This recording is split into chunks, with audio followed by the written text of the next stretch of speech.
We're going to have you try and name the French Open champions. How do you think you're going to do?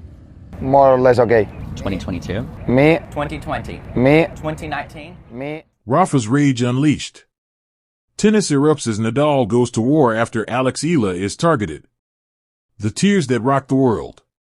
What happens when a legend is pushed past his breaking point? What happens when the fiercest competitor tennis has ever known watches his protégée become the target of a ruthless online mob? The answer is an explosion. A reckoning. A storm unleashed by Rafael Nadal, 22-time Grand Slam champion, king of clay, the Bull of Mallorca, entering the battlefield armed not with a racket, but with words sharp enough to slice through steel. And at the center of it all stands Alex Eala, the Philippines' brightest tennis star, overcome with tears, not because she lost a match, but because her hero stood up and became her shield. Welcome back to Court Vision Media, where we don't just track scores, we expose the moments that make your pulse spike and your blood boil. Today's story isn't merely big. It's earth-shaking. This is the kind of moment that will be replayed for years, dissected in documentaries, and cited when people ask, when did tennis stop pretending and get real? This is the story of how a tournament in Manila turned into ground zero for a cultural detonation. How a quarterfinal defeat ignited a firestorm exposing everything broken in modern sports fandom. How insults became weapons. And how one of the most respected athletes on earth surveyed the chaos, stared down the cruelty, and delivered two words that will echo through tennis history forever: complete mess. But before Nadal's volcanic intervention, before the tears, before the world stopped scrolling, there was a match. A moment. A young woman carrying the hopes of 110 million Filipinos, walking onto a court on home soil knowing that anything short of perfection would be judged as failure. The Philippine Open was framed as Alex Eala's triumphant homecoming. Billboards blanketed Metro Manila. Social media campaigns crowned her the conquering heroine returning to her kingdom. Anticipation crackled in the air. Tickets vanished. The crowd was primed to witness history. But there's a brutal truth about placing someone on a pedestal that high. When they fall, the impact is merciless. At just 20 years old, Alex Eala has already built a resume most players never touch. A student of the legendary Rafael Nadal Academy in Mallorca, she left her family and everything familiar as a teenager to chase excellence under the Spanish sun. She climbed into the WTA Top 150, a monumental feat for any athlete, especially one from a nation where tennis infrastructure is still growing. She's a junior Grand Slam champion, a national representative, a model professional. She did everything right. But in today's world of instant outrage and viral judgment, everything right is never enough. The narrative demanded flawlessness. The pressure demanded domination. And when she stepped onto the court to face Camila Osorio of Colombia in the quarterfinals, the expectations were suffocating. Osorio wasn't some unknown challenger. She's a proven professional, firmly inside the top 50, a player who has taken sets off Grand Slam champions and survived the grind of the WTA Tour. This was never going to be easy. But reason doesn't sell hype. And the hype promised an Eala steamroll. The match itself was a battle. Eala fought for every inch, chased down impossible balls, and showed the heart that made Nadal believe in her from the start. But tennis is unforgiving.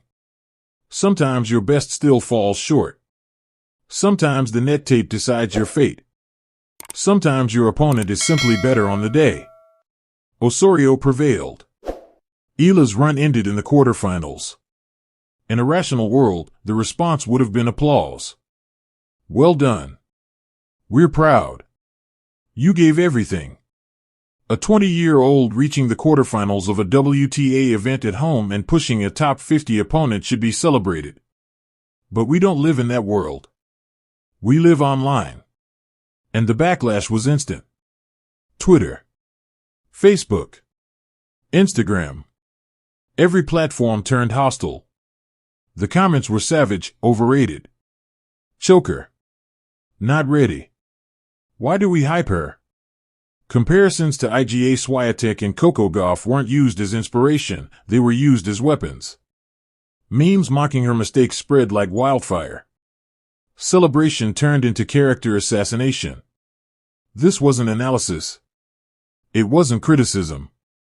It was a digital public execution. Athletes are taught to ignore noise, to build thick skin, to let hate fuel growth. But there's a hard line between critique and cruelty, and that line was obliterated. What Alex Eala endured went far beyond sport. For days, the abuse snowballed. Talk shows questioned her legitimacy. Keyboard warriors who couldn't return a serve attacked her mentality. Each comment colder than the last. Then came the thunder from Mallorca. Rafael Nadal is not a man of drama. He avoids public feuds. He lets his game speak. But when it comes to his academy, his players, his tennis family, Nadal becomes a lion. And when he saw what was happening to Alex Eala, the lion roared. The statement came via his camp, but the words were unmistakably Rafa, direct, fierce, unapologetic. If you insult her, then you shouldn't be watching tennis anymore. Read that again. One of the greatest athletes in history telling toxic fans to walk away. No diplomacy. No softening. Straight to the core. And he wasn't finished. Nadal labeled the situation surrounding the Philippine Open and Eala's treatment a complete mess. He condemned the insults. Called out the dismissal of her talent. Exposed the absurdity of mocking a rising star for losing to an established top 50 professional. He drew a line in the sand. The mockery she faced after losing to top players has gone far beyond acceptable limits, Nadal declared. This wasn't just a defense, it was a manifesto. A warning. A stand against a culture that devours young athletes for clicks. A declaration that respect matters. Nadal's anger ran deeper than mentorship. It was philosophical. Rafa knows doubt. He knows injury. He knows critics who said he couldn't win off clay. He understands resilience, and he knows resilience is built through support, not sabotage. When Nadal sees Alex Eala, he doesn't see a quarterfinal loss. He sees a teenager who left home. A player who trained through language barriers, relentless drills, and national pressure. He sees the embodiment of the Rafa Nadal Academy's values, work ethic, humility, heart. So when that journey is mocked, he takes it personally. The reaction was immediate. Nadal's words trended globally. ESPN covered it. Tennis Channel debated it. Social media erupted, but this time, the tide turned. And in Manila, Alex Eala heard. Sources say the moment overwhelmed her. After days of holding herself together, the dam broke. She cried, not from pain, but from relief. From validation. From hearing a father figure say, I see you. I believe in you. I've got you. That image, Alex Eala in tears after Nadal's defense, will define this chapter. It's raw. Human. A reminder that beneath every stat is a person who wants to be seen. Nadal gave her that gift. Her private message to him was reportedly deeply emotional, so much so it moved Rafa himself. A moment proving mentorship isn't just technical. It's emotional armor. But the impact didn't stop there. Players, coaches, and analysts rallied behind Nadal. Many noted this toxicity is global, from Naomi Osaka stepping back for mental health to Simone Biles facing backlash for choosing well-being.